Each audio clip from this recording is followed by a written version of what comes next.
for another quick video update, and it's been a really good week, kind of a standard week. It hasn't, nothing like unusual happened this week. In last week's video, I forgot to mention that I had asked for $800 for a laptop and a video projector for a school in Pakistan for them to use in the community as an outreach. And we had $200 come in for that, so I really appreciate that. And we still need $600, so if you're interested in helping with that, that would be fantastic. So William came home. Yes, so schoolwork is back on the agenda. We've enjoyed having him back. Yeah, he was at soccer camp all week and had a good time there. And we did a little running around. We went to the mall, and they, I mentioned this last week, but they have an ark, Noah's Ark, in one of the malls that we go to do most of our shopping at.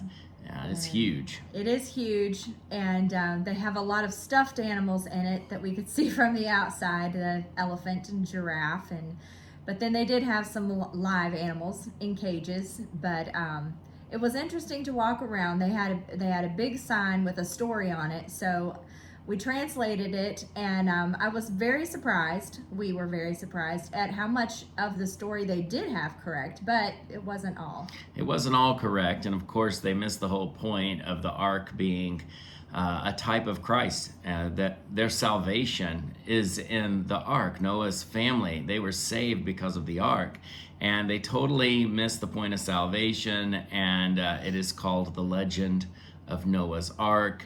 And so, of course, they're missing the important parts of the whole story of the ark.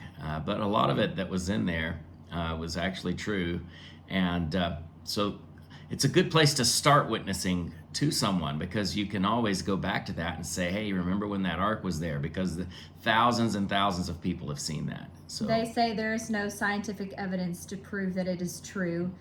Something else that caught me was the fact that they said that Noah asked God to never flood the earth again, and then God decided to promise him with the rainbow. With the rainbow, yeah. So off to the side, though, there was another board that had a lot of little notes on it that caught our attention, and we walked over, and at the top of it, it said, "If the world were flooded, what would you take with you?" Yeah. So most of the papers were in English, and they said my family or my pets, and but it was interesting. Yeah. So in the promise of Noah's flood, of course, we have the promises that the world would never be destroyed again with water.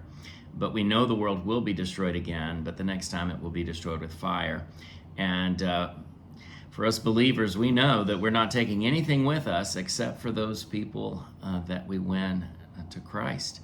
And so there we have the importance of the gospel and sharing the gospel with the lost. Do we have anything else for this week? Caleb had his sports banquet in the United States, so my daughter sent pictures of him getting some awards, and he was pretty surprised about everything. I think he ended up with 5 certificates and a medal, but he placed 4th in state for tennis, and he got 2nd in singles for regionals for tennis. Okay. So he was pretty happy. He did get a medal for that one. Yes, we're just happy he didn't get hurt. Yes. Let's see, there was something else I was going to mention. Oh yes, once again, as far as the project goes, we still need $600. If you're able to help with that, that would be great. And what else do we have? I think that's it. That's it. I know I'm forgetting something. We'll put it in next week's video. Thank you all for supporting us. Thank you for praying for us. And until next week, God bless you.